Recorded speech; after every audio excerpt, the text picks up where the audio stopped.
Hi guys, நம்ம channel name தவா grace.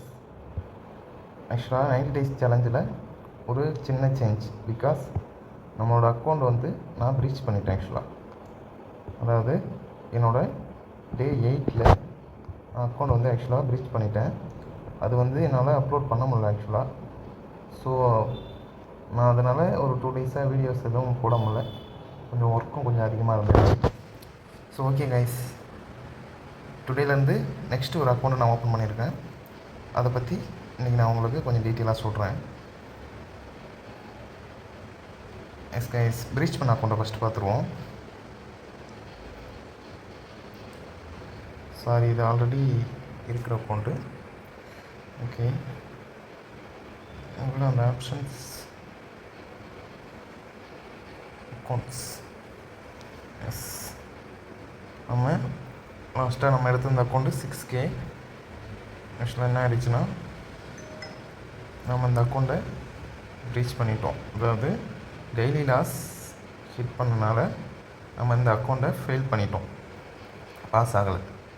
அதாவது என்னோடய 8வது நாள். ஸோ கைஸ், நான் ஆல்ரெடி வந்து ரியல் அக்கௌண்ட்டையும் நான் வந்து ஃபெயில் பண்ணியிருக்கேன். ஸோ எனக்கு வந்து இது ஒரு எக்ஸ்பீரியன்ஸ் தான். ஃபஸ்ட் டைம் நீங்கள் பார்க்குறீங்கன்னா நீங்களும் இது ஒரு எக்ஸ்பீரியன்ஸாக எடுத்துக்கோங்க. இது வந்து நாம் வந்து ஒரு ட்ராபேக்காக பார்க்கக்கூடாது. ஆக்சுவலாக எல்லாமே நமக்கு ஒரு எக்ஸ்பீரியன்ஸ் தான் கொடுக்குது. ஸோ நம்ம இப்போ இருக்க அக்கௌண்ட்டை பார்த்துருவோம். ஆக்டிவாக டுடே நான் ஒரு அக்கௌண்ட் ஓப்பன் பண்ணியிருக்கேன். ஆக்சுவலாக நெக்ஸ்ட்டு நம்ம 90 days சேலஞ்சோட 9வது நாளை கண்டினியூ பண்ணணும். அதாவது 8வது நாள் நான் ஆக்சுவலாக அந்த அக்கௌண்ட்டை ஃபெயில் பண்ணிட்டேன். டுடே புதுசாக ஒரு அக்கௌண்ட் ஓப்பன் பண்ணியிருக்கேன். அந்த அக்கௌண்ட் ஜூலை 9 முடியுது. ஸோ இதில் ஒரு 10 days இருக்கும். அதுக்குள்ளே நாம் இந்த சேலஞ்சை பாஸ் பண்ணணும். இவங்களை ஆல்ரெடி உள்ள அதே ரூல்ஸ் தான். நான் ஒன்ஸ் இந்த அக்கௌண்ட்டை பாஸ் பண்ணதுக்கு அப்புறமா தான் நான் அடுத்த சைஸ் மாறுவேன். அதாவது ஸ்கேலப் ப்ளஸ் 6K எடுத்திருக்கோம். இதில் நான் பாஸ் ஆகிட்டால் தான் நான் அடுத்தது 10Kவோ இல்லை 15K அக்கௌண்ட்டுக்கோ போவேன். அதுதான் நம்மளோட இது. அதாவது அடுத்தடுத்து இம்ப்ரூவ் ஆகிட்டு போகணும் அப்படிங்கிறது தான் நம்ம கான்செப்ட்டு. ஸோ இந்த அக்கௌண்ட் நாம் வந்து ப்ரீவியஸாக பண்ண மிஸ்டேக்ஸ் எல்லாத்தையும் நோட் பண்ணி இந்த அக்கௌண்ட்டில் அதை போல் எதுவும் நடக்காமல் நம்ம கரெக்டாக ட்ரேட் பண்ண போகிறோம். அதுக்கு நோட்ஸ் எடுத்து வச்சுருக்கேன். ஸோ அதை பற்றி பார்ப்போம். கைஸ், என்னோடய டே 8ல் என்னோடய அக்கௌண்ட்டை ப்ரீச் பண்ணிட்டேன். ரீசன் வந்து டெய்லி லாஸ் ஹிட் ஆகிடுச்சு. ஓகேங்களா. நெக்ஸ்ட்டு பேலன்ஸ் நமக்கு இன்னும் 82 days இருக்குது. ஆக்சுவலாக 8 days முடிஞ்சிச்சு. ஸோ பேலன்ஸ் 82 days இருக்குது. வாட் இஸ் லேர்னிங் அந்த அக்கௌண்ட்டில் நம்ம என்ன கற்றுக்கிட்டோம் அப்படின்னா, ஒன்லி நமக்கு இருக்கிறது 10 நாள் தான். நம்மளோட டார்கெட்டு $300 தான். ஓகேங்களா. நம்ம ஒரு ட்ரேடுக்கு 100 மினிமம் ப்ராஃபிட் வைக்கிறோம், டிபி வைக்கிறோம். ஓகேங்களா. அப்போது நம்ம பாஸ் பண்ணுறதுக்கு 3 கரெக்டான ட்ரேட் மட்டுமே போதும். ஸோ நம்ம என்ன பண்ணணும்னா, டெய்லி பேசிஸில் ட்ரேட் பண்ணாமல், அதாவது டெய்லி என்ட்ரு ஆகிறோம்ல, அதை போல் பண்ணாமல் 3 நாள் கரெக்டான ஒரு செட்டப் வரப்போ என்ட்ரு ஆனால் போதும். ஸோ அதுதான் ஃபஸ்ட்டு ரூல். நெக்ஸ்ட்டு ரூல் வந்து என்னென்னா, ட்ரெண்ட் இஸ் ஏ ஃப்ரெண்ட். நான் ஆல்ரெடி சொல்லியிருப்பேன். நிறைய ப்ராஃபிட்டபிள் ட்ரேடர் சொல்கிற விஷயம் தான் ட்ரெண்ட் இஸ் ஏ ஃப்ரெண்ட். அதாவது அப் ட்ரெண்டில் இருக்குன்னா முடிஞ்ச அளவுக்கு நம்மளோட பொசிஷனை அப்படியே இருக்கணும். அதாவது நாம் ஒரு பை பொசிஷன் எடுக்கணும். அதே போல் மார்க்கெட் டவுன்லேயே இருக்குன்னா நம்மளோட பொசிஷன் செல்லாக இருக்கணும். ஓகேங்களா. அதை போல் பார்த்துக்கணும். நாம் வந்து ப்ரீவியஸ் அக்கௌண்ட்டில் நிறைய டைம் மார்க்கெட் மேலே போய்ட்டுருக்கப்போ நாம் வந்து செல்லுக்காக வெயிட் பண்ணிட்டு இருப்போம். செல்லுக்கான டைரெக்ஷன் கிடைக்கும் அப்படின்னு வெயிட் பண்ணி செல்லில் ட்ரேட் எடுப்போம். பட் அது கொஞ்சம் கீழே வந்து ரிட்டர்ன் மேலே வந்து எஸ்எல் ஹிட் ஆகும். அதே போல் தான் கீழே போயிட்டுருக்கோம். நம்ம பைக்காக வெயிட் பண்ணி பையில் எடுப்போம். ஸோ நான் இது ஆல்ரெடி ப்ரீவியஸ் அக்கௌண்ட்ஸ்லையும் பண்ணியிருக்கேன். ஸோ அதை நம்ம வந்து இந்த வரப்போகிற அக்கௌண்ட்டில் அந்த மிஸ்டேக் இல்லாமல் பார்த்துக்க போகிறோம். இதுதான் 2வது விஷயம். 3வது டைம். ஆக்சுவலாக எனக்கு ப்ரீவியஸ் அக்கௌண்ட்டில் வந்து என்னோடய டைமிங் வந்து எனக்கு கொஞ்சம் ப்ராப்ளமாக இருந்துச்சு. ஸோ இந்த அக்கௌண்ட் நான் என்ன பண்ண போகிறேன்னா, எனக்கு இந்த மந்த் ஃபுல்லாகவே ஃபஸ்ட்டு ஷிஃப்ட், அதாவது மார்னிங் ஷிஃப்ட்டு. அதனால் என்னால் வந்து ஈவினிங்கில் தான் ட்ரேட் எடுக்க முடிஞ்சுது ப்ரீவியஸ் அக்கௌண்ட்டில். இப்போ கம்மிங் மண்டேலேருந்து எனக்கு செகண்ட் ஷிஃப்ட்டு, அதாவது ஈவினிங் தான் போவேன், ஆஃப்டர்நூன் தான் போவேன். ஸோ அதனால் நான் என்ன பண்ண போகிறேன்னா, மார்னிங் செஷனில் ட்ரேட் பண்ண போகிறேன். அதாவது அதுதான் வந்து லண்டன் செஷன் சொல்லுவாங்க. நம்ம ஆல்ரெடி ஃபஸ்ட்டு வீடியோவில் பார்த்துருப்போம் 3 செஷன் இருக்குன்ட்டு. அதில் நான் இப்போ வந்து 10 AM to 12 AM இந்த டைமில் நமக்கான செட்டப் கிடைச்சதுன்னா நம்ம ட்ரேட் ப்ளேஸ் பண்ண போகிறோம், இல்லைனா இல்லை. ஓகேங்களா? நாம் வந்து இந்த 10 டேஸில் 3 ட்ரேட் தான் பண்ண போகிறோம், அதுவும் கரெக்டான ட்ரேட். ஓகேங்களா? கரெக்டான செட்டப் கிடைக்கிற வரைக்கும் வெயிட் பண்ண போகிறோம், என்ட்ராக போகிறோம். ஓகேங்களா? இது 3 டேஸில் முடியணும் ஆக்சுவலாக. அப்படி சப்போஸ் ஒன்றோ ரெண்டோ நம்ம 1 2 லாஸ் பண்ணுறோன்னா அடுத்த இன்னும் ஒரு 2 ட்ரேட்லேயோ ஒரு ட்ரேட்லேயோ நம்ம பாஸ் ஆகும். ஸோ நம்ம 10 டேஸும் ட்ரேட் பண்ண போகிறது கிடையாது. 5 டேஸ் ஆர் 6 டேஸ் மேக்ஸ், இல்லைன்னா 4 டேஸ். ஓகேங்களா? நமக்கு செட்டப் எப்போ கிடைக்குதோ அப்போ மட்டும்தான் என்ட்ராக போகிறோம். இந்த ரூல்ஸ்லாம் என்னோடய புது அக்கௌண்ட்டில் நான் ஃபாலோ பண்ண போகிறேன். ஓகே கைஸ், ஆக்சுவலாக நம்ம எல்லாமே நமக்கு ஒரு எக்ஸ்பீரியன்ஸ் தான்.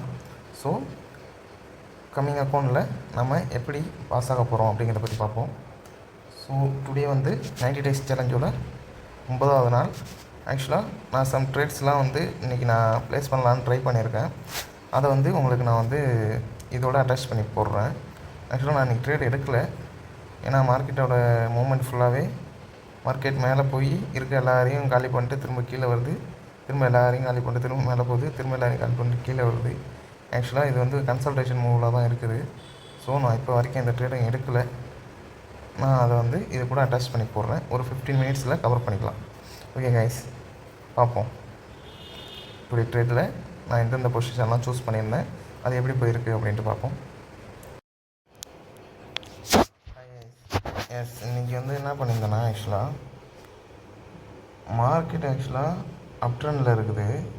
பட் நான் என்ட்ராயிருந்தப்போ இங்கே சும்மா ஒரு ஃபேக் கேஸில் வச்சுருந்தேன். அதாவது மார்க்கெட் கீழே போகுது, இந்த இடத்துல என்னோடய எஸ்எல், இந்த இடத்துல என்னோடய என்ட்ரி, இந்த இடத்துல என்னோடய டிபி அப்படின்னு வச்சுருந்தேன். நமக்கு தேவை பை சைடு, ஏன்னா மார்க்கெட் வந்து ஃபுல்லாக பையில் இருக்குது டுடே. ஸோ மார்க்கெட் கீழே தான் வரப்போகுது. இருந்தாலும் சும்மா எனக்கு போர் அடிச்சுது ஆக்சுவலாக. ஏன்னா ட்ரேட் ப்ளேஸ் பண்ண முடியாது. நம்மளோட ஃபஸ்ட்டு ரூலே அதுதான், trend is a friend. Trend எந்த சைடு இருக்கோ அந்த சைடு தான் நாம் ட்ரேட் எடுக்கணும். ஏன்னா மார்க்கெட்டோட மூவ்மெண்ட் வந்து ட்ரெண்ட் எந்த சைடு இருக்கோ அந்த சைடு ரொம்ப ஸ்பீடாக இருக்கும், ஆப்போசிட் சைடில் கொஞ்சம் ஸ்லோவாக இருக்கும். ஸோ அதனால் நான் சும்மா வெயிட் பண்ணிகிட்டு இருந்தேன். சரி, ஓகே, இங்கே ஒரு செட்டப் கிடைச்சிது ஆக்சுவலாக. இருந்தாலும் நமக்கு வந்து தேவை என்னென்னா பை சைடு. ஸோ நான் சும்மா ஒரு என்ட்ரி இங்கேருந்து இங்கே வரைக்கும் எடுக்கலாம் அப்படின்ட்டு ஒன்று ப்ளேஸ் பண்ணியிருந்தேன், ஒரு செல் என்ட்ரி. ஓகேங்களா? அதனால தான் ஃபேக் எஸ்எல்னு மேலே வச்சுருந்துருப்பேன். நம்ம ட்ரேட் எடுத்தால் கூட கரெக்டாக போகாது கைஸ். இது மாதிரி பர்ஃபெக்டாக போணுச்சு கைஸ். நீங்களே வெயிட் பண்ணி பாருங்கள். ஆக்சுவலாக என்னோடய என்ட்ரி 50, என்னோடய டார்கெட் வந்து 50லேருந்து 34னால் எவ்வளோ வருது கைஸ்? கிட்டத்தட்ட 26 பாயிண்ட்ஸு. 26 பாயிண்ட்ஸ்னால் $260. இப்போ வரைக்கும் ரன் ஆகிட்டுருக்கிறது. நான் வந்து 0.1 எடுப்பேனா, இப்போ வரைக்கும் ரன் ஆகிட்டுருக்கிறது $110 வந்திருக்கும் கைஸ். நான் ஆனால் எடுக்கலை, இது ஆக்சுவலாக ட்ரேட் எடுக்கலை. ஜஸ்ட்டு ஒரு செட்டப் கிடச்சதுன்னு ஒரு இதுக்காக சும்மா போட்டு பார்த்தேன்.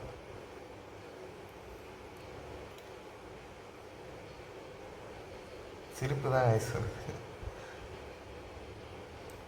நம்ம ட்ரேட் எடுத்ததுலே ஆப்போசிட்டில் போவோம் வேகமாக. ஓகே கைஸ், இனிவேஸ் அதான் ஒரு செல் என்ட்ரி சும்மா எடுத்திருந்தேன், எடுக்கல. ஆக்சுவலாக இது வந்து போகுமா அப்படிங்கிறதுக்கு சும்மா ஒரு இது நானே ஒரு ட்ரை பண்ணியிருந்தேன்.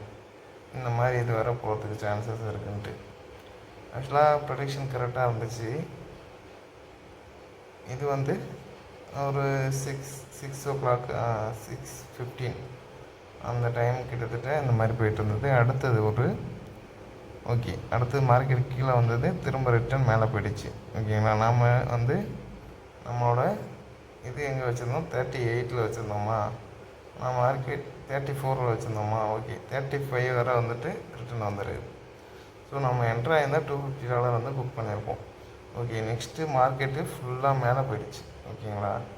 அதுக்கு அடுத்தது ஆப்போசிட் டைரெக்ஷன். நான் சொன்ன மார்க்கெட் கீழே வரதை விட மேலே போகிறதோட மூமெண்ட் ஃபாஸ்ட்டாக இருக்கும், ஏன்னா அப் ட்ரெண்டில் இருக்குது.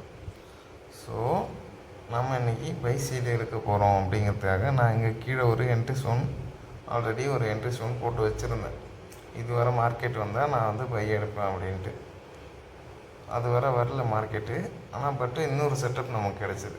அதாவது ஆல்ரெடி வந்திருந்த லோவிலேருந்து ஹையை வைக்கக்குள்ள நமக்கு ஒரு ஃபிபனாச்சி ரீட்ரேஸ்மெண்ட் போல் தெரிஞ்சுது, ஓகேங்களா. ஆனால் அதை பிரேக் பண்ணி கீழே வந்துடுச்சு.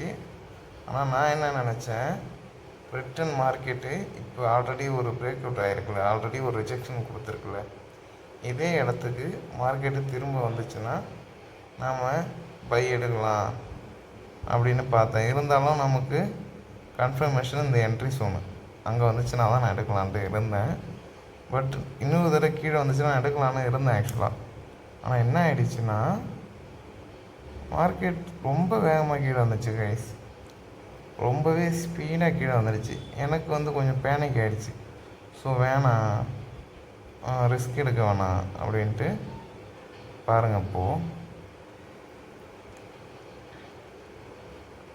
ஆக்சுவலாக திரும்ப இந்த இடத்துக்கு வந்துச்சுன்னா என்ட்ரு ஆகலான்ட்டு இருந்தேன் நான் 444க்கு. மார்க்கெட் ரொம்ப வேகமாக கீழே வந்துடுச்சு. வந்த வேகத்தை பார்த்துட்டு ஓகே என்ட்ரி ஜோனுக்கு வந்தால் இதுக்கப்புறம் எடுத்துக்கலாம் அப்படின்னு வெயிட் பண்ணேன். கடைசியில் பார்த்தா பாருங்கள் வெயிட் பண்ணி பாருங்கள்.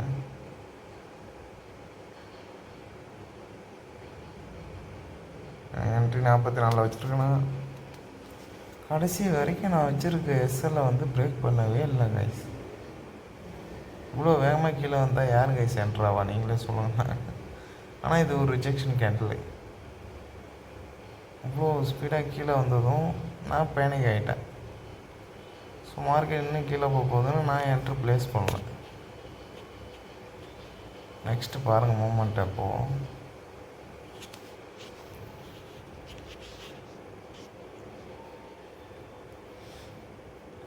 ஆக்சுவலாக என்னென்னா கைஸ், நமக்கு இப்போது பர் டேவுக்கு நம்ம எவ்வளோ சேலரி வாங்குவோம். இப்போ ஒரு மந்த்லி ஒரு 50K சேலரியே வாங்கட்டுமே. 50K சேலரி வாங்கிட்டு இருந்தால் கூட மந்த்லி 50,000 டிவைட் பை 30 போட்டால் 1,666 வருது.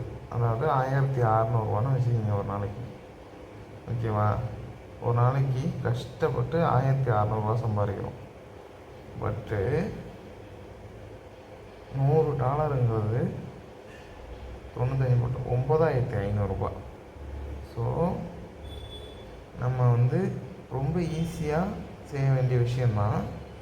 ஆனால் நம்ம அதில் வந்து என்ன பண்ணிடுறோம், $100 ஒரு சாதாரண விஷயமா தெரியுது கைஸ். ஸோ நான் அதை இப்போ நல்லா ரியலைஸ் பண்ணுறேன். என்னென்னா $100 பெரிய விஷயம். 9,500. அதாவது நாம் ஒரு 8-7 நாள் வந்து ஒரு வாரம் நம்ம வேலைக்கு போனால் தான் நமக்கு அந்த சேலரி கிடைக்கும், ஓகேவா. அப்போது 7 நாளில் ஒரே ஒரு ட்ரேட் எடுத்தால் கூட நம்ம 7 நாள் வேலைக்கு போனதுக்கு சமம், ஓகேங்களா. அதனால் இதுக்கப்புறம் நம்மளோட ட்ரேட் ஸ்டைலே அப்படி தான் இருக்க போகுது கைஸ். அதாவது நல்ல ஒரு செட்டப் கிடைக்கிறதுக்காக 3 days 5 days எவ்வளோ நாள் வேணால் வெயிட் பண்ணலாம். ஆனால் நல்ல ஒரு என்ட்ரி இருக்கும். அதான் கைஸ், இதுக்கப்புறம் ஃபுல்லாகவே ட்ரேடிங் அப்படி தான் பண்ண போகிறேன். டெய்லி பேசிஸில் இனிமேல் ட்ரேட் பண்ண போகிறது கிடையாது. ஸோ வெயிட் பண்ணி தான் ட்ரேட் பண்ண போகிறேன்.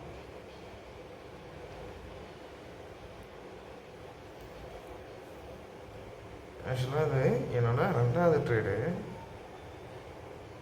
அதாவது ஃபஸ்ட்டு மார்க்கெட் கீழே போகணும்னு சொன்னதும் $250 கிட்ட ப்ராஃபிட் ஆகிருக்கும் என்ட்ராயிருந்தேன். அதாவது நம்ம என்ட்ராயிருந்தால் அது ஆப்போசிட்டாக போயிருக்கும் மார்க்கெட், அது வேறு விஷயம். ஆனால் நம்ம கெஸ் பண்ண போல் மார்க்கெட் கீழே வந்துச்சு. நம்மளோட ப்ரெடிக்ஷனுக்கு ஏற்ற மாதிரி ஃபஸ்ட்டு கீழே வந்துச்சு. இப்போ பாருங்கள் மார்க்கெட் அது வரை போயிட்டு ரிட்டன் கீழே வந்துச்சு. சரி ஓகே, இந்த டைம் ஆக்சுவலாக நான் கொஞ்சம் பிஸியாக இருந்துட்டேன். இல்லைன்னா கூட என்ட்ரு ஆயிருந்தாலும் ஆகியிருப்பேன், அது கன்ஃபார்மாக என்னால் சொல்ல முடியல. ஆனால் இந்த டைம் கொஞ்சம் பிஸியாக இருந்துட்டேன். நான் ரிட்டன் வந்து பார்த்தப்போ மார்க்கெட் இதுவரை வந்துட்டு திரும்ப ரிட்டன் நல்ல மேலே வந்துடுச்சு. ஆக்சுவலாக அது தானாகவே ரெக்கார்ட் ஆகிட்டு இருந்தது.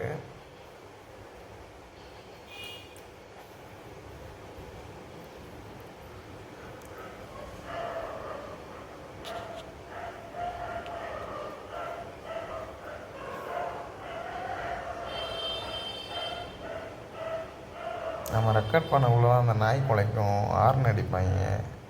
இந்த பேர் என்ன, எதனா அந்த விற்பாங்களே அது போல் எதனா இந்த இது சொல்லிக்கிட்டே போவாங்க.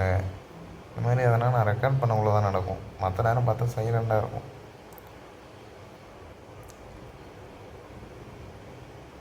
இன்னும் மைக் வாங்கலை கைஸ், கண்டிப்பாக வாங்கிடுவோம். இன்னும் சேலரி போடல. கம்மிங் சேலரி வந்துடுச்சுன்னா கண்டிப்பாக 2000 ஒரு மைக் வாங்கிட்டு இன்னும் கொஞ்சம் கிளாரிட்டியாக நம்மளோட வாய்ஸ் இன்னும் கிளியராக நல்லா கொஞ்சம் வீடியோ போடலாம். ஓகேங்களா? பாருங்க கைஸ், நான் ஆக்சுவலாக இந்த இடம் வந்தப்போ நான் இல்லை, லைவில் இருந்திருந்தால் கூட கன்ஃபார்மாக ஒரு ட்ரேட் எடுத்துருக்கவும் சான்ஸ் இருக்குது. ஏன்னா 3வது தடவை ரிஜெக்ட் பண்ணது இந்த இடத்த. ஸோ மார்க்கெட் அப்பில் தான் போகிறதுக்கான சான்சஸ் அதிகமாக இருக்குது. நமக்கு ஆக்சுவலாக பை ட்ரெண்டு தான், ஏன்னா அப் ட்ரெண்டில் தான் போயிட்டு இருந்தது மார்க்கெட்டு. அதுக்காக தான் நம்ம என்ட்ரி சொன்ன கீழே போட்டிருக்கோம். அதே போல் 3 டைம் இந்த இடத்த ரிஜெக்ட் ஆகுது. இதுக்கு மேலே வேறு என்ன கன்ஃபர்மேஷன் வேணும்? ஆனால் மார்க்கெட் 50 கிட்டத்தட்ட போயிடுச்சு. நான் அப்புறம் ஸ்டாப்பு 40 வைக்கணும். இப்போ நான் 50ல் என்ட்ராக இருந்தால் கூட 40 வச்சேன்னா எனக்கு $100 லாஸில் வைக்கணும். ஸோ ஃபஸ்ட் டேவே அவ்வளோ ரிஸ்க்கு வேணாம் நமக்கு. நம்ம ஆல்ரெடி சொன்ன போது பாருங்கள், இது அதுக்கப்புறமா எடுத்தது என்னோடய செகண்ட் செட்டப். இதுவுமே கரெக்டாக ப்ரெடிக்ட் பண்ணிட்டோம். Going in correct direction. Okay guys, anyways tomorrow ஆக்சுவலாக லீவு. ஸோ நாம் மண்டேலேருந்து பர்ஃபெக்டான ட்ரேடுக்காக வெயிட் பண்ணுறோம். ட்ரேட் எடுக்கிறோம், பாஸ் பண்ணுறோம். Bye guys, see you soon.